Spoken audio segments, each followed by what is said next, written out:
On today's DNVR Nuggets podcast, we're going to take a look at what's next for Aaron Gordon, extension, what would happen if the Nuggets don't give him an extension. We're also going to talk about skills we would add to each player on the Denver Nuggets roster, surprise ones that we might see this year, but we're not counting on it. This is DNVR Nuggets.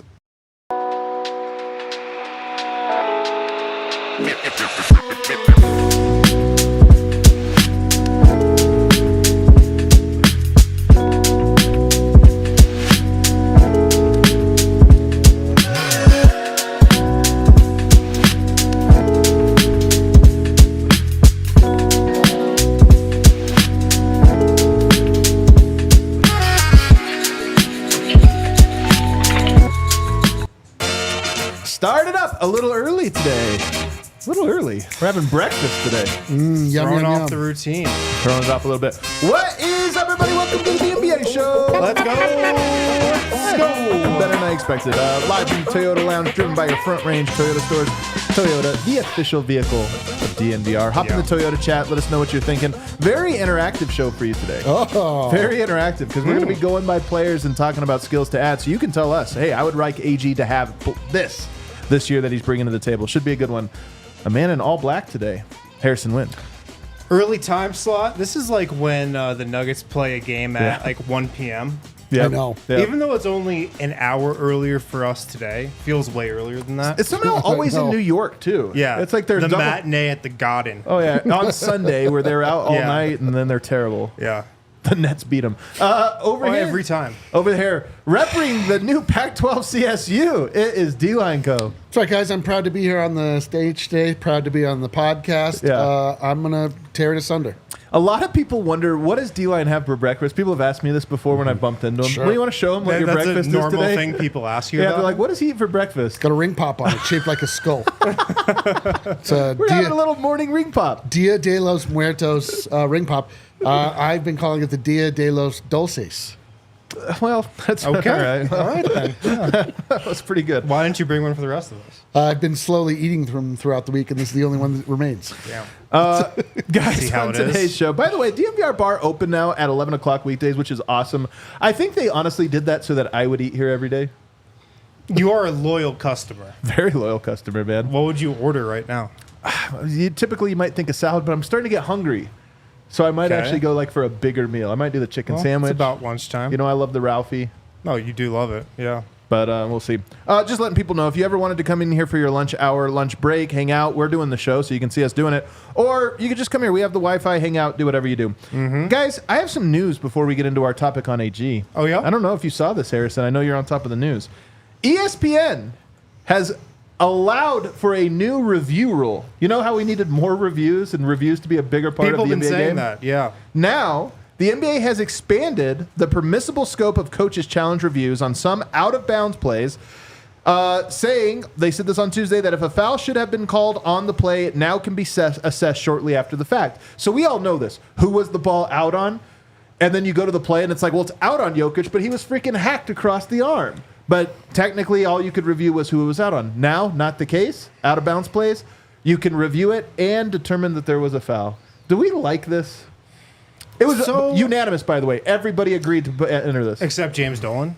No, I don't think it. So it seems like this is something that could be, called when there's already a review going on. So it doesn't seem like it's going to add more time to the game, because that's the first thing everybody says when people are talking about more reviews. Yeah. Oh, it's going to add more time to the game. Why do we need to slow the game down? This doesn't seem like it will slow the game down a ton just because they're already doing a review. But if it does slow the game down, I'm out on it. I'm out. There's nothing more I'm at the helpless. point where I just don't want any reviews. I know. Harrison's gone the other direction. He likes the beauty and the imperfection of the game. Yeah. Dude, there's nothing more frustrating that will ruin and derail the rest of your life than a call that was wrong that you just look at forevermore. Like, I'll take the extra 20 seconds for it to echo 20 throughout seconds? Eternity. I don't 20 care, minutes. dude. I want them to get the call right. I hate when you look back and you get the screenshot and it's like, oh, you see, but and like that is what lasts forevermore. You don't forget the extra time. Yes, get it right, man. Get it fucking right. Here's why I don't like it. is that if you slowed the entire game down, if you reviewed Let's get a review on every single play. But if you did, my point is that every player would likely foul out. Like, if you went slow frame by frame, it'd be like, oh, yes, he did have his arm on him. He did have your... And what I'm afraid of is that this will save the plays that you're talking about, Eric. The ones where it's like clearly hit him on the arm and now it's out. But what it might actually do is the plays where it's like, oh, he challenged the shot and their pinky fingers touched. And now technically he has actually fouled him on this play. I just worry that it'll be one of those things where when you go into slow motion replay, you notice way more that actually didn't affect the play. Wasn't the point of the review to begin with? But now we see it. That's what I worry. Get it right. Is that right, though? Yes.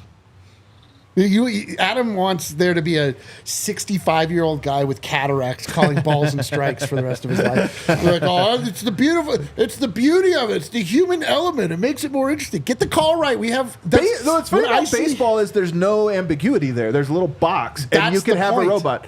But I don't think that's necessarily true for the NBA, for like blocks and charges and all these. Man, but everybody's going to foul out in the playoffs.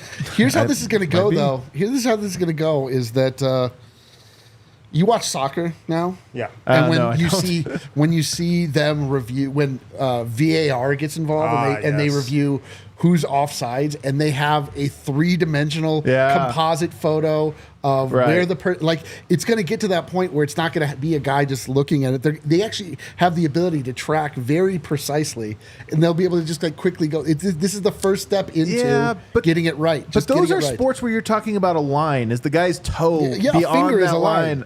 I mean, not really. This is the point is like a little hand on the hip or something. And it's like, yeah, but that's just, like you watch it in full speed and it's like a guy doing this. And then you watch it in slow motion, it's like, ew. And we're like, well, he pushed him on the hip. And it's like, no, he didn't, man. But I don't think it'll be ticky-tack like that.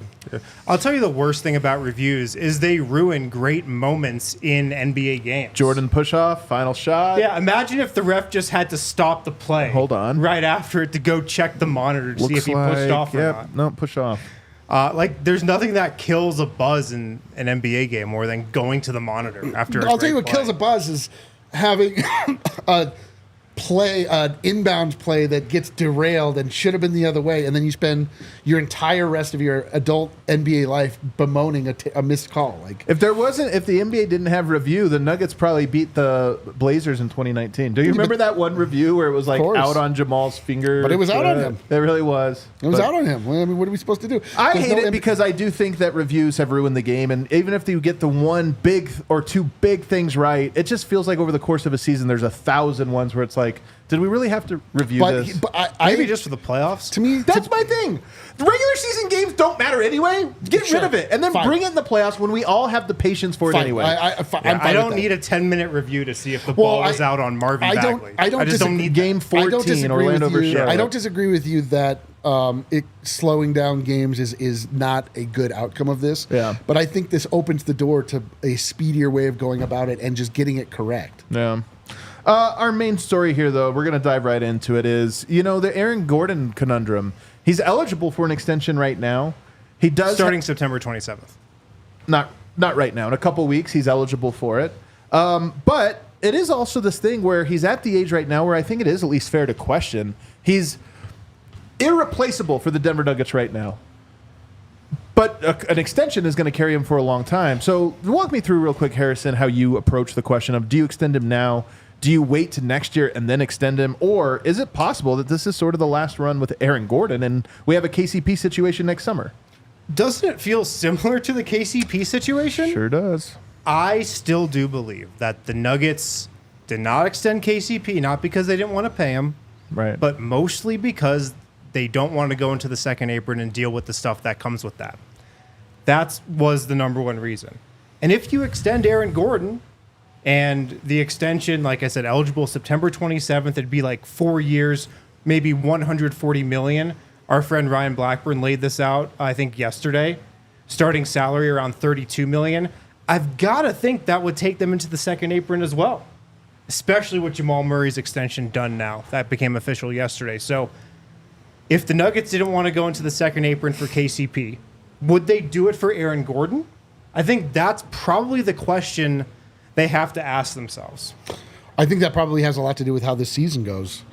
They decide, like, okay, is this core worth still protecting. And I'm sure that I think it probably will be, but I don't think that they are just against going into the second apron full stop. But are they willing to go into the second apron for KCP is a different question than are they willing to go into the second apron for especially Aaron when Gordon. If you do with KCP, you're almost certainly not for Aaron Gordon. Like, it compounds here. So exactly. But you could also say if they just went into it with KCP, they could just do it with Aaron Gordon and it wouldn't matter. They would already be there. Yeah, but it's the it's the 2 years in a compounding, row though, and then you for sure lose your pick and everything else. It just goes to 30. It goes to 30. Yeah, I mean, I am kind of resigned to the fact that the Nuggets are going to suck around 2030. So I mean, picking like 25th versus 30th. And if it's like, okay, instead of it being a 2-year rebuilding, it's just going to be like a 9-year rebuilding. We might just have to commit ourselves to it. Here's the thing. Can the Nuggets survive without Aaron Gordon? And I think the answer is probably no. Definitely not. Well, I mean, we're projecting down the road, not right now. Right now, the answer is definitely not. And I think even next year, could you slot a Peyton Watson in? They're obviously so different players, and maybe PWAT makes a leap that makes this call a lot easier, but I just don't think so. This is the trick about the NBA is nothing happens on the right timeline. If Aaron Gordon was a free agent in 2 years, it'd be like, okay, at that point, I feel like he's 32 years old. It's easier to make a call. Instead, he's 30, going to be 31. That's right at the moment where it's like, yeah, we probably are going to need him for a little bit, but we probably won't need him when he's 36, especially a player that's as athletic as he is and relies on his athleticism. Although Jeff Green didn't really lose that much athleticism when he was 36 somehow. That's true. So who knows? And Aaron Gordon does seem to take care of his body. But that's the hard part. So I want to ask the first part, though, first. AG is, as you say, integral to the identity of the Denver Nuggets. Oh, yeah. But is it possible that the Nuggets could find a replacement for him, even though it's a different style, but it's just as effective? At the money that he would be getting, at the money around he's making, $30 million, yeah, which would be the money on the extension, which is a lot of money. It's possible, but probably not. Probably, I don't think they could find somebody that's equal to Aaron Gordon because Aaron Gordon's most valuable trait in the Nuggets offense is his chemistry with Nikola Jokic. Yeah. And that's something you can't just go out and pluck off the free agent market or off the trade market. He is so good with Jokic. He's so perfect in that dunker spot next to him. It's such a, like D-Line said, integral part of the Nuggets' makeup and just their system. The Nuggets wouldn't really feel like the Nuggets without Aaron Gordon. Do you think, what about this though, D-Line? Murray and Jokic, that's the core. But is it possible that in a year's time, neither Michael Porter or Aaron Gordon, and because I think PWAT is not a replacement for Aaron Gordon. He does Aaron Gordon things at a small forward spot. So maybe you replace Michael Porter with a power forward that stretches the court better, and maybe you replace Aaron Gordon with a small forward who does some of the AG stuff, defends, has defensive versatility, maybe even plays a little bit of the dunker spot, or just makes himself involved in the offense in a way that's not floor spacing. I mean, this is just like turns into just law of diminishing returns. We're just getting less than. It's how you find yourself in the middle again. It's like the Nuggets found themselves with lightning in a bottle with the combination of players they were able to put together around Jokic. Obviously, Jokic is still the foundation, and so you're not ever going to, you shouldn't ever really fall out of full prominence, but like you can mess this up. Like totally, you can absolutely might have already done it. They may have already done it. If it just keeps going down, it's just like this, just like cutting out. Like we don't know what we're being presented right now with this next season. It's interesting to hear Mark Stein yesterday say that the perception of the Nuggets in the league is lower than it's been in many years, and I understand it completely. I would hate for them to just like keep whittling away. I mean, we're not adding anything. Right. Well, in theory, you're adding guys that are not quite ready. But Peyton Watson, we have to see what these guys. That's what I mean. It's like the theory has been put forth, and they are following along what they said they were going to do. These are not like they're not just like being presented with these problems they didn't see coming and like reacting in a knee-jerk fashion. So you like that, but it still is, it's trying to do more with less. Did you see the Warriors? Actually, you know what? Let's take our first break. On the other side, I want to keep this conversation going about, okay, if you did lose him, is there a player out there that would replace him in some in some sort of way. Yabusele. Yabusele, man. He does He some. went to the Sixers. We'll talk about that a little bit more on the other side. Guys, make sure to check out Red Hawk Roofing. If you have any roofing needs, home or business, quality materials, decades of experience, quick response times, and they are Colorado's best estimators and contractors. Huge DNVR supporters. They also give out free, no obligation roof and property inspections, free in-depth photo reports for all inspections. And look, if you have roofing needs, call up Red Hawk Roofing because they are Colorado people. They're Denver through and through. They support the Nuggets. They're here at the bar cheering on the Nuggets, the Avs, the Broncos. These are our guys. Red Hawk Roofing for all your home and business roofing needs with hail season here. Don't wait to take care of any of those issues and be caught behind the 8 ball. Get ahead of it with Red Hawk Roofing. So give them a call, 720-771-8921. Go to redhawkroofing.com. Tell them DNVR sent you. And like I said, free in-depth photo reports for all inspections. Free no-obligation roof and property inspections as well. redhawkroofing.com, 720-771-8921. Plus 850 right now. If you're believing in your Denver Nuggets, you can hop on the Bet365 Never Ordinary Sportsbook app and place a bet. Plus 850 is good value. To win the title? To win the title. Remember, like the last season, it was kind of a bummer that the Nuggets were like plus 300 or something, and you're like, I think they could do it, but the odds are so low. Plus 850, they're not really buying it.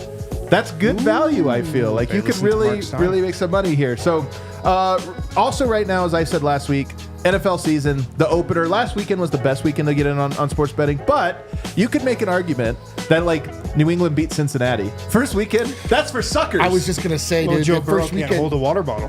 first weekend is the most difficult weekend to call. Like now you at least have some idea of who these teams are. 100%. So maybe if that's how you're feeling, you watch week 1 and you're like, okay, I know who's good, I know who's bad, I know what's going to happen. Hop on the Bet365 Never Ordinary Sportsbook app. They have all these great boosts, 10,000 boosts every single month. I always say, if they give you a boost, you should bet it. If you have any interest in it, because they're tilting the odds now in your favor, or at least more in your favor. So you're going to want to check that out.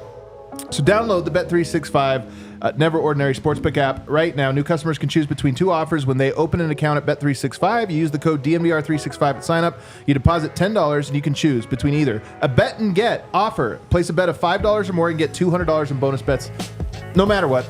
Or first bet safety net. If you want to place a bigger first bet, you place a bet up to $1,000. And if your qualifying bet loses, you receive a matched refund in bonus bets. Pretty good deals. I'm betting on Bo Nix. There you go. Bet365. Use that promo code DNVR365. Betting on Bo Nix, huh? I'm I a am. little Against the steel curtain. I'm a little gun shy. A little gun shy. Led by Russell Wilson. Or maybe he not. plays offense. Maybe not. With Aaron Gordon, so there was a report just today, or maybe it was yesterday, that the Warriors are not ready to commit a max offer to Jonathan Kuminga, which I think is like, it's funny. Talk about max offers. I guess we were just in this spot. Who are we to laugh? But Kuminga's not a max player. I like him a lot. The change bucket. It's, but it is kind of funny that The dollar bucket. this was news. But it is one of those guys where I look at and I go, okay, if you're moving pieces around, Kuminga has the size of an Aaron Gordon. I think he has the upside in a lot of ways of an Aaron Gordon. Maybe not the attitude in this or that. But is it possible Denver fully pivots off and tries to like find? Is that a replacement? If we go, guys? if we go from this Aaron, is terrible. No, If we go from, I hate this. We have Aaron Gordon at home too.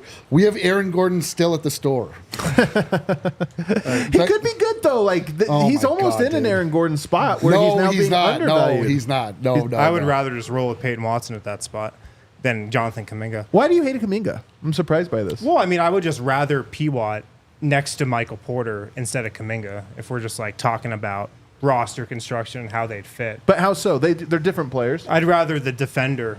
But what if you're off of? I mean, look, who knows, man? Maybe you're off of Michael Porter too. I know he's had this untradeable contract, but I think that's true. What are we doing? Like Adam's trying to strip this thing down to the studs and rebuild like around. Really? Here's the thing. Here is the thing. I'm trying to explore the possibility. I love that we're like, no, let's all put our head in the sand. There's no changes ever my head in coming. the sand. No, Right. I want to bury my head. I want to build around our best KCP players. possibilities. There are definitely more KCP possibilities than there are Aaron Gordon. Yes, possibilities. Aaron Gordon is less replaceable than KCP. I think that is definitely true. Well, Are the Nuggets going to sign him then? I don't know. And I'm not ready to throw a prediction out. I'm not sure. We're not ready to have this discussion. I'm not. Let's move on. No, but here's what I will say. I wonder if Nikola Jokic would stick his neck out for Aaron Gordon. Ooh, that's a great take.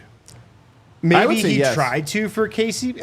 I don't think he did. I don't really know. Yeah. But Aaron Gordon and Nikola Jokic have a connection. Yeah. That's different than the connection. They have a connection that I don't think Jokic had with KCP. I think that's true. Like, he went to Sombor. He went to the horse track. Right. He's his guy. Like, I know. We went to Sombor in the horse track. We're his guy. no, we're not. But if it really came down to it, I wonder if Nikola Jokic would be like, we're not letting Aaron Gordon go.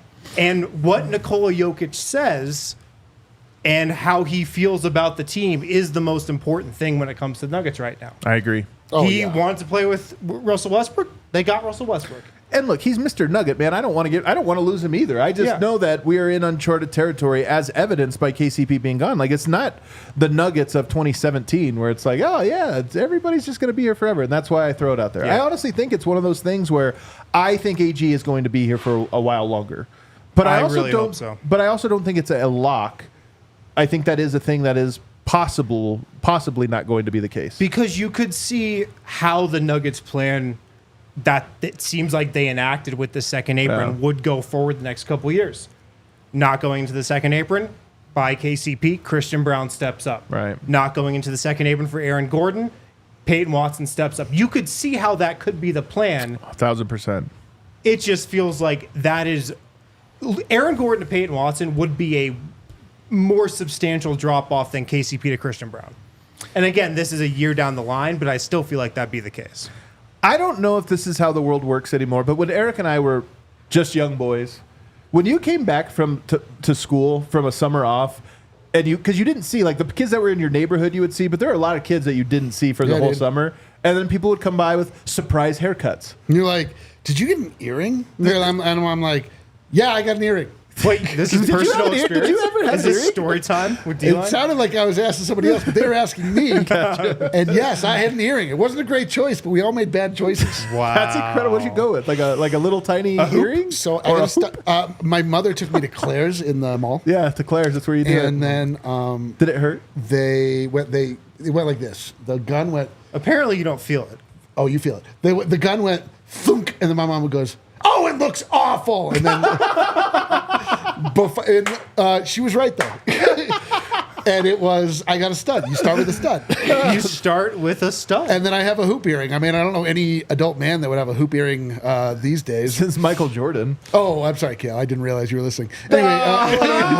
What a dick move. What a dick move. Well, my point was, I never got my ears pierced. Yeah, me neither. I will say. Me neither. That's for the record. But it was, I remember, like, you'd come back. I remember the, like, 5th or 6th grade. You come back from it, and everybody's voice is getting a little deeper. But then you're trying to make your voice sound as deep as it could because you wanted to, like, be the deepest voice. I didn't do that. Like, I went and I just looked at everyone that had Jordans, and I was like, "Yeah, like, oh, you got some Jordans coming to the air, son of a bitch." And now all I can do is wear them. It was a bit of a surprise. Well, this is the case with NBA players as they start filtering back in. Everybody kind of went their own ways, added some skills. What is the surprise skill that we hope each of these guys add from the lab? And what I mean about this, earring. It could be as simple as an earring. Swag. But here's the thing: why to frame this conversation: surprise, right? Not, oh, well, that's expected. We expected PWAT to get a little stronger or this, that. No, it's like, hey, I'm not counting on this, but man, if we were all pleasantly surprised by it, and we'll start with Jamal Murray. What surprise skill? I'll let you go first, D-Line. What surprise skill do you hope Jamal Murray has added to himself? I have to say it. Yeah. He's in shape. Is that a surprise, though? Damn it. Dude, yes, it is. That's it for him. Is just like he is. Our tax player. Our surprise is that he's in shape to play basketball. Listen, man, it is a skill. Preparation is a skill. Learning to be a professional is a skill. This is not a surprise. I'm sorry. I don't say that meaning that Jamal Murray does not know how to be a professional. I don't mean to go that far with it. I'm just saying, like, there is the difference between the top level player and the elite player. Yeah. And Jamal Murray has what it takes to live in the world of Kobe Bryant and those things. Not the same level of skill, but I'm just saying to be in that category, that strata of player that is so consumed by winning that you don't ever have any excuse other than something broke down on the court. And we're not looking at like, well, he had this, that, the other. It's just they got the better of us today. And that's the entire thing. Like getting to the point where there's zero outside conversation about Jamal and he just is Jamal Murray. That's what I'm looking for, man. Just taking care of his body, having the longevity in place, being strong, being immovable, all that stuff that we want when we see he's at his zenith. Yeah. Bring that on day one, man. I mean, that's it. Really? This is the surprise to you guys? I feel like the bar is way too low for Jamal. Passes. I just feel like the bar is so low if we're being like, man, what a pleasant surprise it would be. The bar is low for him because $50 million a year. But the bar is low because we know he has all the skills. He doesn't. Can you imagine if somebody told you, like, listen, man, I just need you to diet this week, and if you do, I'll give you $1 million.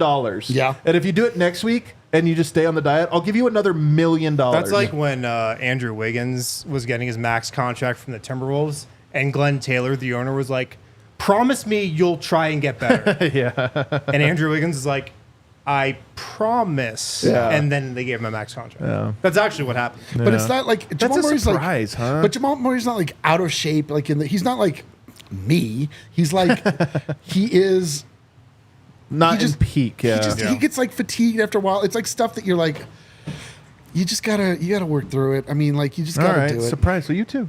Yeah. What do you think? So I put athleticism. Same thing. Is it? Yes. Because athleticism to me is like, I don't know if he's going to be a great dunker again. Remember, he would really had some nice posters, but the injury, you don't know. DJ Wilson. Yeah, you don't know if he has that. So for me, it would be athleticism. I put consistency on here because that's more of a surprise than maybe these things are all connected. They're all the same thing. Consistency and being in shape and athleticism. Athleticism, just means getting the most out of your body. And then the last one I had was maturity, and you're right. These are all these are all things. But the truth is, like, if Jamal demonstrated great leadership this year, it goes beyond just being in shape, but it's everything, man. It's emotional leadership. It's all those different things. To me, it would be I'm not counting on it. I am counting on him being in shape, but those other things to me would be more surprises. Yeah. All right, we kind of disagree. I guess we're gonna go with in shape. Can't believe it. Number 2, Christian Braun. Dribble. I have one above all of these things. There's a lot of confidence. I have confidence. But is that a surprise this year? It would be a surprise if he had confidence. Again, confidence is an expected area of growth for Christian Braun, in my opinion. Yeah. A surprise would be him having an off dribble game. Off the dribble game. That's the number 1. I think so because, listen, obviously his shooting can get better. That's something they're actually going to require of him. But that's a skill he's already demonstrated. That wouldn't be a surprise if he just became more consistent with his shooting. That would be such a... Christian Braun having an off the dribble. We just haven't seen that. Off the dribble pull up game would be so surprising. That's what I'm saying. That would be incredibly surprising. That would open up everything for him because then you couldn't just run at him to get him off the line. If he could just like go around you and hit a mid range, like that would be incredible. You're right. Confidence should not be a surprise. That should be something that's expected, right. And that filters into his shooting. That filters into how he attacks the rim, how he attacks people defensively. That's something he absolutely just needs more of this season. So for me, I put number 1 would be finishing at the rim because I think shooting is a thing that like it would be a nice surprise. It would make a huge impact. But I think he's a guy that needs to be at the rim a lot, off of cuts and everything else. And he needs to be one of the best finishers in the NBA at the rim. And right now, I would be kind of surprised if he was. He's not the most smooth guy. But if he was a guy that we're talking, if he's not going to be in the conversation with Aaron Gordon for most dunks. But if he was like right there for second most dunk, he's just dunking everything. It'd be like, yeah, that's a real weapon now. He puts pressure on the paint. Yeah, and like he's such an athletic guy. He's so big and strong that he should be an elite finisher. Like he should be, and he should be able to get to the line a lot. Yeah. Should be able to finish through contact Getting a lot. to the line would be great. Yeah, can somebody on the Nuggets get to the line? Yeah. Maybe Westbrook Not helps him Jokic. with this. Like, honestly, Yeah, Westbrook maybe he is does. insane in how hard he attacks the rim. And maybe he's like, listen, man, you jump. You don't care where you land. You just stare at that rim, baby. Just Yeah. This is what being an NBA fan does to you. You have to the things you loathe, you cheer for the next thing. You're like, oh, we just need to bait more fouls. You know? What about this one? Screen navigation. Because right now we're like, KCP is better at. Yeah. But what if that's not the case? We're halfway through the year and we're like, he's actually better at screen navigation than we expected. That would be a surprise. That would be something, or quickness. Yeah. Because I think of KCP as more of a quick twitch guy than Christian Braun. Definitely. So if Christian Braun gains some quickness, Yeah. Well, he's like more slithery, KCP. He's like Yeah. more, and I don't know that you can, like, some of this stuff is just inherent to how your body is built. Like, totally. You know, Christian Braun is more of a wrecking ball. Yeah, but Lou Dort, Drew Holiday, these guys are good at it, and they're little tanks. Yeah, but they kind of power through, right? It's like Maybe it's that's it. I'm saying it's the end goal. I think is definitely achievable. It's like different route than KCP uses. What would be a more, so of all the things we just said, ball handling, shooting, finishing at the rim, and screen navigation, all would be a surprise if he became elite. Which one would make the biggest impact? Shooting. I think screen navigation. This is. I mean, it's really kind of. Well, it's tough. Like, probably shooting is. They need him to shoot. They need him to space. Like, If you told me he could be the guy that people are talking about, is that the best defender for Steph Curry? I'd be like, all right, we're in. We got all these guys that we're worried about in the playoffs because you lose KCP. No longer a worry. We got it. It's true. I mean, the thing is like all of these things would help immensely to him. In the Toyota chat, Trick brings up a good point. It's hard to be worse around the rim than KCP, who smokes layups every game. I was looking at sorting it, and correct. KCP at the rim, 61%, which is really low for at the rim, but he never took them. So. Can you filter that for breakaway open layups? Well, just so you know, that could turn the momentum of a game. Well, you want to know something funny, man? Reggie Jackson, 61%, KCP, 61.5%. Those numbers are so low, man. I mean, yeah, Those are so low. So did you think Reggie's was no? But I'm much saying higher? those are outliers. It's like one area where you Yeah. could say, "Hey, what are you losing there?" At least in that one part. Let's take a break. On the other side, we got a lot more players to do this exercise for.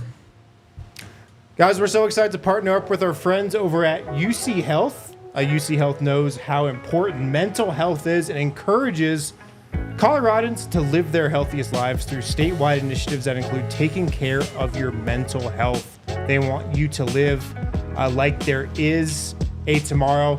UC Health has some great stories about patients that have, come through them. Former UC Health patient David Schlicht, a Colorado teenager who loves being active outdoors, is a prime example of someone taking care of their mental health and living like there is a tomorrow. He was an Olympic hopeful that actually lost his leg in a ski training accident. With the help of UC Health doctors, David decided to amputate his leg and was almost immediately able to get back to doing what he loves the most, being outdoors. So if you want to hear more stories like David's, if you want to get inspired with UC Health, uchealth.org/tomorrow. You can go to that website. You can get set up with all their different initiatives that they're taking this time of year. uchealth.org/tomorrow to learn what it means to live like there is a tomorrow. Also want to tell you guys about Toyota, the official vehicle of DNVR. Beep, beep, beep. And I'm not kidding when I say that. I really did Google this because I was getting ready for the read. Yeah. I am about to make a proclamation. Oh boy. The most elegant truck to have ever been built, the Toyota Tacoma. That thing is so elegant, man. Elegant. It's elegant. It's like it's a beast, but it looks so gorgeous. It's unique. I love the way it looks. No. I was sitting here thinking, if I were to have won, I played the lottery the other day because it got so big and I had to buy a ticket or whatever. I didn't win. I think we would have known if you won. Maybe I bet you wouldn't. I bet you would never know. There would be signs. I bet you would be signs. And then he wouldn't be on the Adam show. in a couple weeks. I wonder where he went. But you know what? One sign would be. Lottery. I was thinking about this. I would buy probably 6 Toyotas because they have a bunch of them that I love. Yeah, good resale value I too. have a bunch of Toyotas on this. Whether you're conquering What'd you buy off-road when you trails, win the lottery? 6 Toyotas. A daily Toyota Toyota. I'm telling you, I love the Toyota. Hey, listen, man, go for it. Whether you're on off-road trails or hauling the weight of the world, there's a Toyota truck that's just right for you, the all-new 2024 Toyota Tacoma. Toyota also has 17 models with available all-wheel drive or four-wheel drive, like the Epic 4Runner. This is why Toyota is, in my opinion, they didn't tell me to say this, but I'm saying it, the unofficial vehicle of Colorado, because you need both. You need to get through the city, and you want to go up and get to the woods. Of course, you're going to go there. Right now, visit your Front Range Toyota stores at a location near you. AutoNation Toyota, Arapahoe and Centennial, Corwin Toyota in Boulder, Groove Toyota in Littleton, Mountain States Toyota in Denver, that's mine, Stevenson Toyota East in Aurora, and Stevenson Toyota West in Lakewood. Toyota is a proud partner of the Denver Nuggets and the official vehicle of DNVR. Boom, got it, nailed it.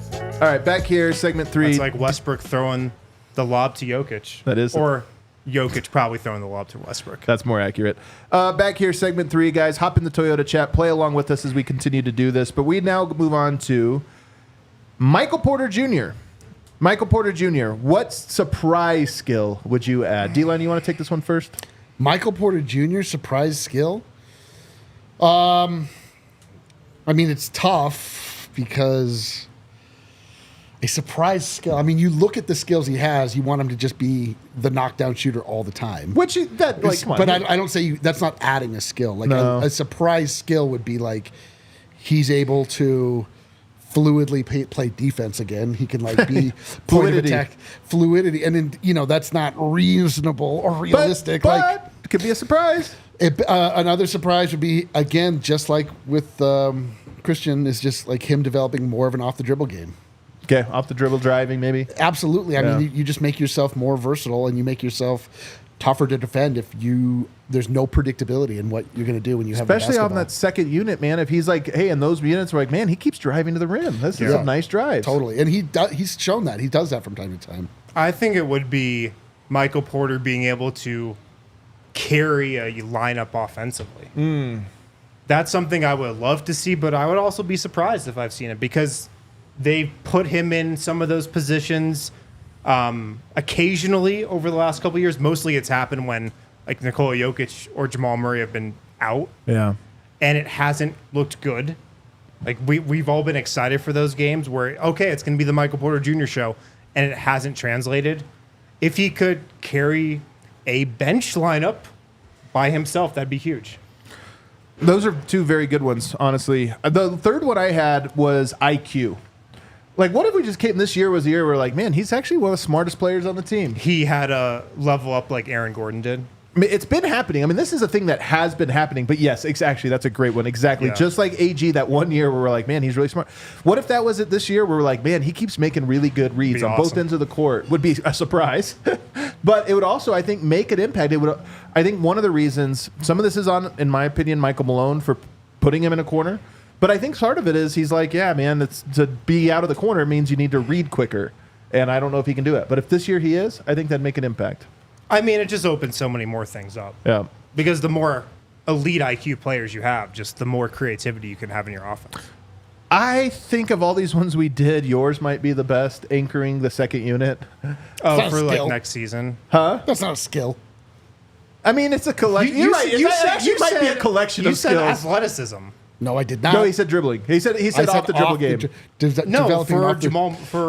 If yours is true, his is also probably true. No, I'm saying if he's better off the dribble, he probably is anchoring a unit better. So okay, scoring. Yeah, that's a skill. Kale, do you want to render a verdict here? Oh, great! I'm sure because I also have IQ, which I feel like would be a nice surprise. Yeah, basketball IQ. I'm gonna go with that.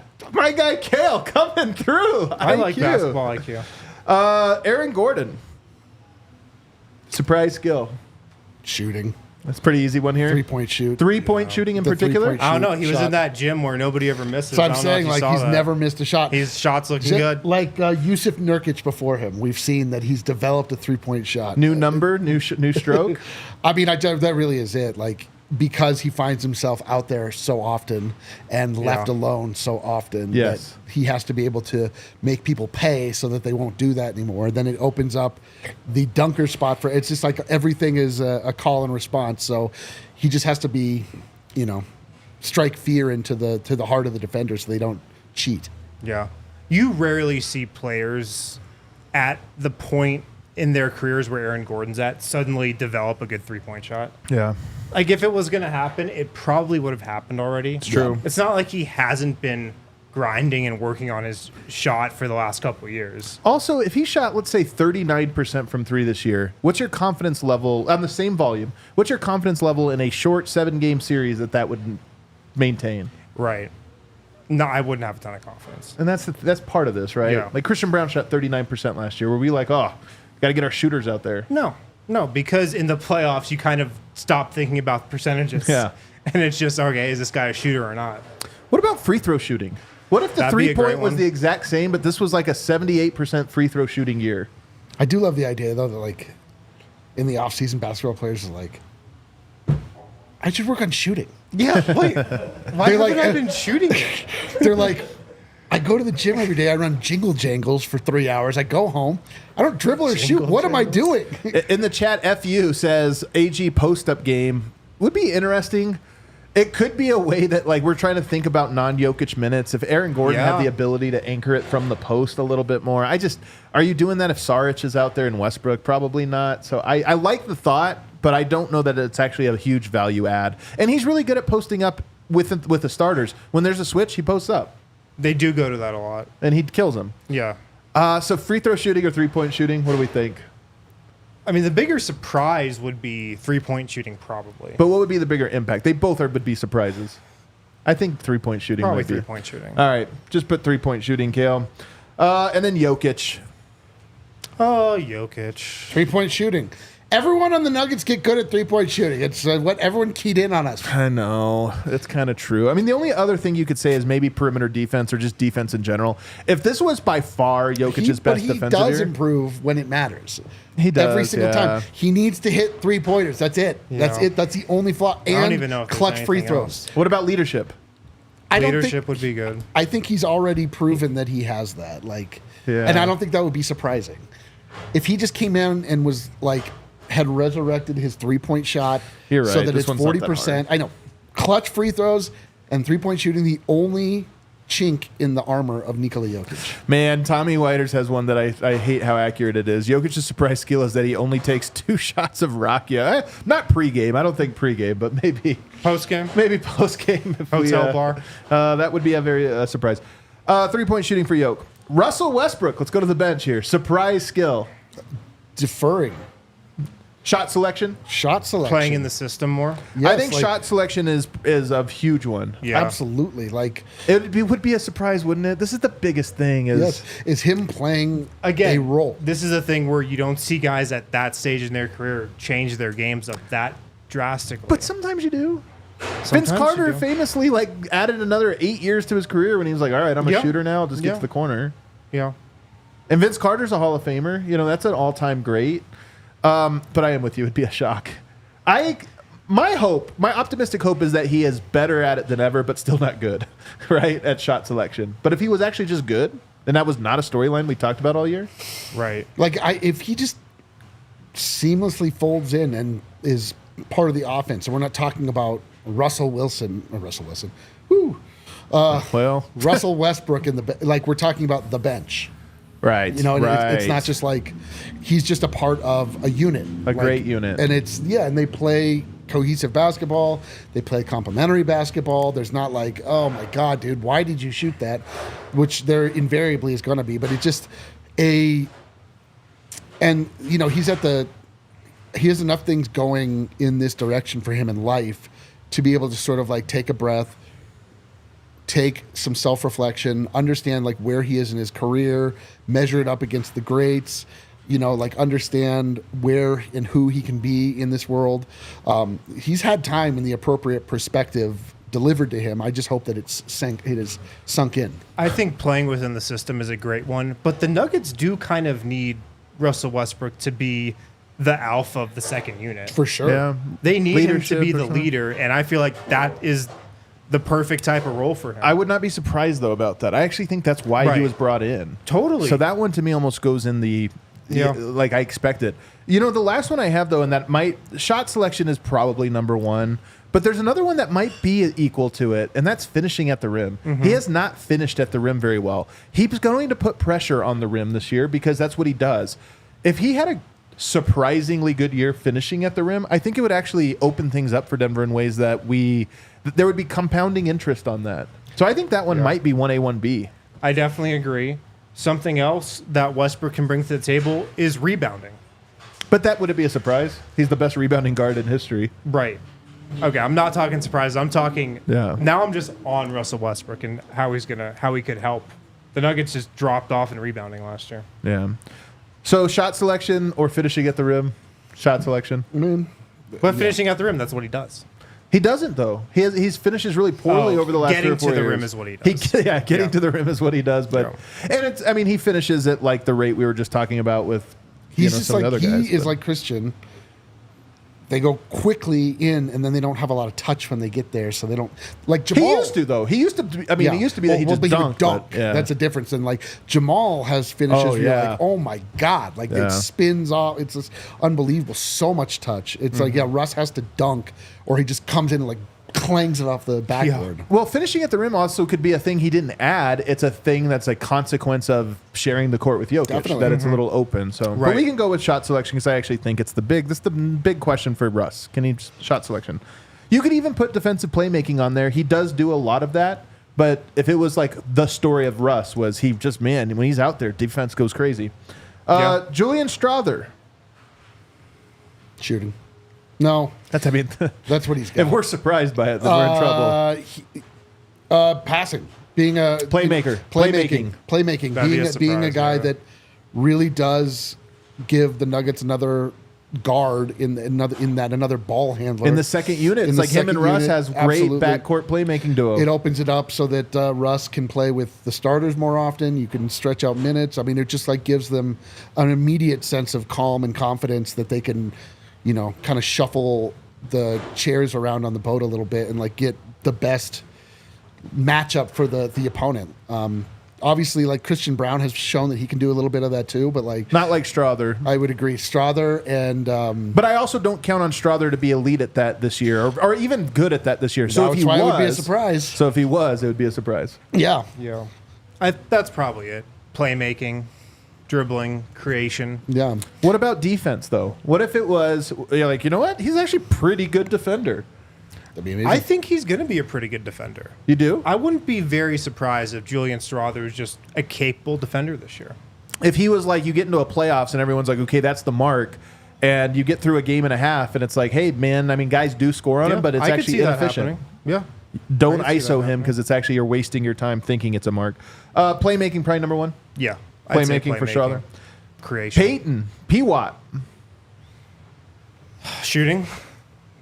I would be surprised. And it would obviously be the biggest. Of all the skills we're talking about today and all the players, if PWAT was a good shooter this year, I think it might have the biggest impact on these players. Could you see Peyton Watson having a same shooting year that Christian Braun had last year? Like he shoots 39%? But you still don't really trust him as a shooter? Yeah, that's probably best case scenario, right? Because he gets a lot of open ones. Yeah, he's going to be open on that second unit. You got Westbrook driving. You got you're going to have opportunities to shoot it.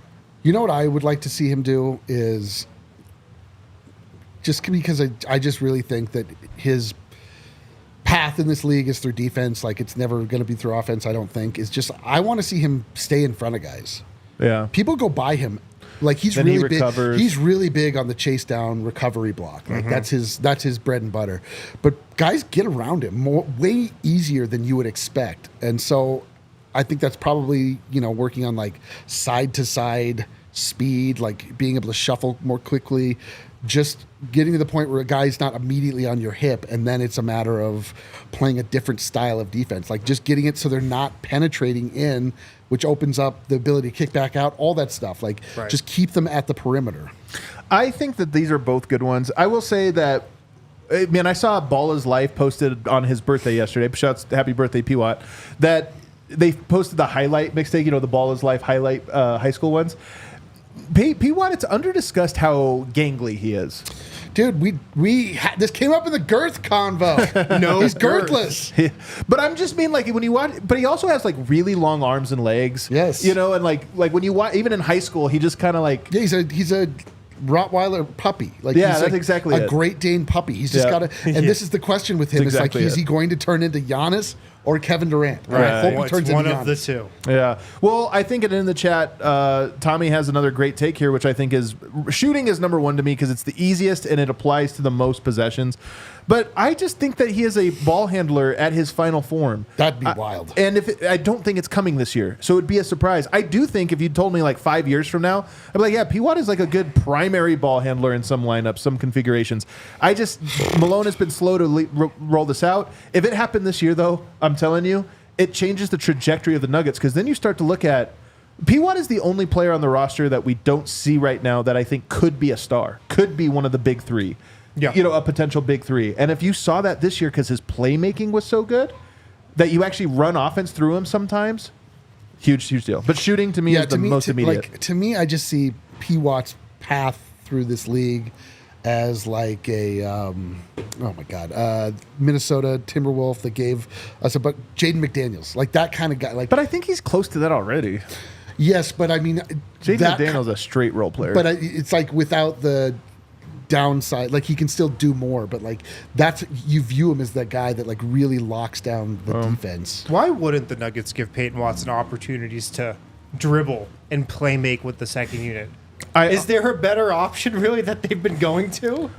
To me, man, this is one of my biggest like battlegrounds when I just talk about Michael Malone and how things could break. And I look at that and I go, to me, that would be almost, maybe not priority number one off the bench, but it would be a high priority of we need him to start handling the ball. He's good at it. Yeah. He can get into tight spaces. He's not great, and you are going to live with some like and 6 when turnover your games. four can dribble and play make, that opens things up. I think at minimum he's Aaron Gordon offensively as a ball handler. Like Aaron Gordon is a good ball handler playmaker, but you run Both those offense through him guys, sometimes. former point guards. But I honestly think he has probably not Paul George, because Paul George is a better scorer, better footwork. Like I don't think he'll be there as the scorer part. But the passer, that Paul George is a good passer too. I think he could be a Paul George level passer from that spot. Vlatko Chanchar. What would be a great skill that you would be surprised with is him. He already improving has all the skills. but it'd be him improving his defense, being like stout enough to be a 5. Remember when he guarded Shai Gilgeous-Alexander better than anyone else? yeah. But for him, it's like being big in defense. If he can be that 5. Ooh, I like that one. If he can be like that, like if he Small can, ball 5. because we Interior defense. absolutely, because that's Muscle. a definite area of need for the Denver Nuggets. Like He looks lean though, man. Like we said, telling you, the nobody Christian Bale, dude. loses way more He than is him. the Christian Bale. He's dude. got it down. He's had experience Vlatko doing the it. machinist, dude. Interior defense is an interesting one. Do you have Yeah. one? How about shooting? They need it off the bench. If he was actually not just because right now, do you think of him as a good floor spacer? I think he's a fine shooter. He's a fine one. But what if he wasn't? Elite? But what if he wasn't? What if this was like when guys get hurt? Oftentimes that's the only thing they can do. Yeah. And they could. And actually he did come not up. shoot it well this summer in the couple games he played. But what if he was like a 41, 42% 3-point shooter, consistent shooter? That'd be huge. It'd be massive. I mean, just another shooter in what's probably the weakest area for the Nuggets. I'll say shooting. Dario Saric. Be putting on a Rebounding? uniform, playing. Defense? Yeah. I mean, I don't know enough about him to say what would be surprising. I just hope that he Probably is defense. I mean, he's not regarded as the a good thing. defender. The thing that would surprise me is if he was a knockdown 3-point shooter like that, and that would be very he's like helpful. 38%. Yeah, I mean that would be very helpful. If Saric could play backup 5, that feels like it's weird because I'm expecting him to have a trial run at that, but I'm also expecting it to not go great Really? considering he I think hasn't that's been great at backup 5 the last couple of years. The Phoenix Suns tell me that that's where he was by far the most effective. That was a while ago. Not that long ago. 2 years, couple years 2.5 ago. years. Hey, Yeah. listen. Hey, He was listen. out for one of those years, Yeah. Hey, listen. I'm with it. I'm with it. I think defense for him because I think I know what we're getting from him. I mean, maybe more aggressiveness or something like that, but I think that defense. If you just told me Saric was not an anchor defensively this year, it'd be like, oh wow, what a godsend, That'd be great. surprise. Sign me up. We got 4 more, and you're gonna love them all. Zeke Naji. Oh man. Piano? I know, right? Is it? So there's two things here Dude, that I just think the most. You guys have to playing tough. reset dude. yourself. Playing tough is a good one. I know. That's what he needs to Adam, do. you got to understand, we've done this the last 3 years.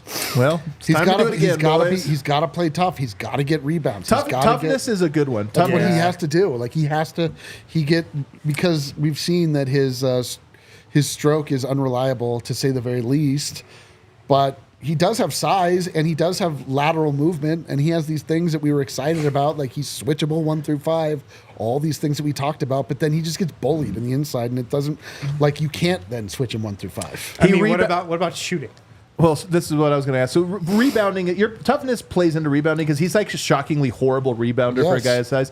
But shooting and toughness, man, if the basketball gods came down, Harrison, and were like, you can bestow one gift upon Zeke Naji this season, and you have to pick between those two, what are you picking? Probably toughness. Just more important. Because if you talk about a center and you're worried about Saric, if he Yeah. could actually be the If tough, he's playing center. and then Saric is the 4, Yeah. and he still shoots like with that weird hitch after all these years, like whatever, he's tough. But what if he was shooting? If it was shooting, I feel like, Denver needs it more. If Zeke Naji went back to being this 40% just reliable Telling corner you, shooter or telling whatever, could be big. So what do we think? Shooting or toughness? I think toughness. Toughness. All has right, gotta toughness. Hunter Tyson. I think this one's Consistency. defense. I think it's defense. Yeah. I think he Defense is has big everything as be. else. His defense is terrible, but he also needs consistency on offense. Well, he's never been consistent because he's That's never why, played. That's why Well, it I'm would saying be he's never surprising. played. Even in the moments he has, he's been inconsistent. Like he wasn't consistent from one year to the next. But something I like think that. it's defense. If he somehow got in NBA reps and the defense didn't drop off, I don't think he plays in the playoffs almost no matter what. But if you were able to play him in the regular season as a floor spacer and then defensively he's fine. He's what we think Julian Strawther is, but at the 4, to me that would be huge. I'm telling you, Justin Holiday. That can be Ooh, Hunter great Tyson's take. role. That can be his role. So we'll say defense for him. DeAndre Jordan. vibes. Well, he's already bringing that. I don't know. I mean, like, what do you expect? Like, We can be quick. Free throw shooting. I'd be surprised Sure. if for whatever reason he That'd just be made a some suddenly free he's throws. figured it out. He's Yeah. at 90% free throw. Maybe he shooter. goes to underhand You're like in the his one last figured year it just out. as a joke, and it actually is awesome.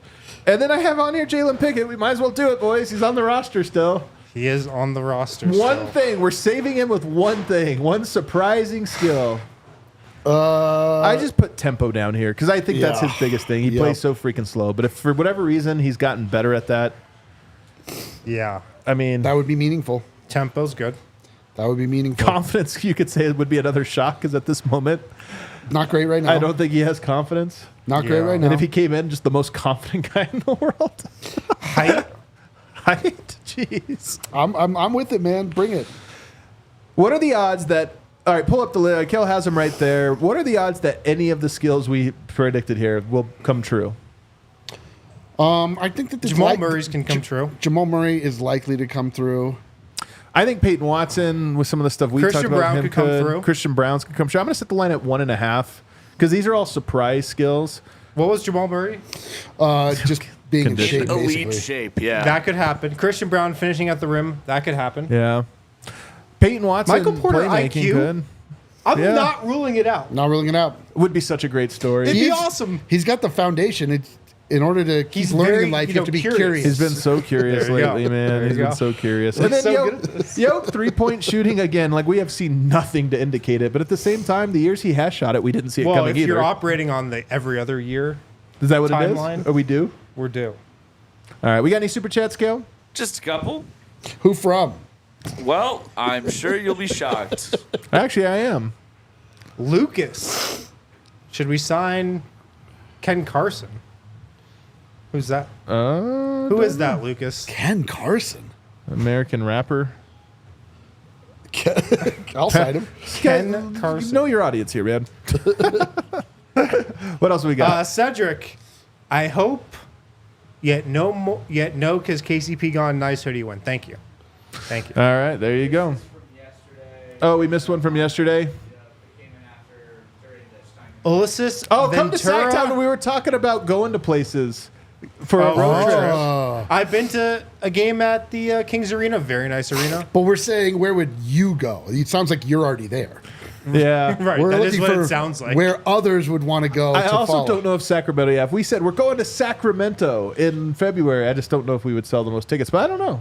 That's what I we're like asking. those types of towns. I like Sacramento. Inland California, that's what everybody loves. Maybe. Hey, but you know what? You never know. Everybody, thanks for riding with us. Tomorrow should be a fun show. We got a couple topics that I've been couched on. I think it should be a great one. We'll be back at our regular time, which is our abnormal time, which is 12:30. Yeah, we were thrown off today. We were thrown off today by some meetings. We'll work on our skills. We'll be better. But we'll be back. Hit that like button for us on the way out.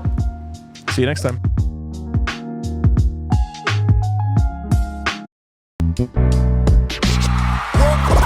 Y'all silly like the mayor.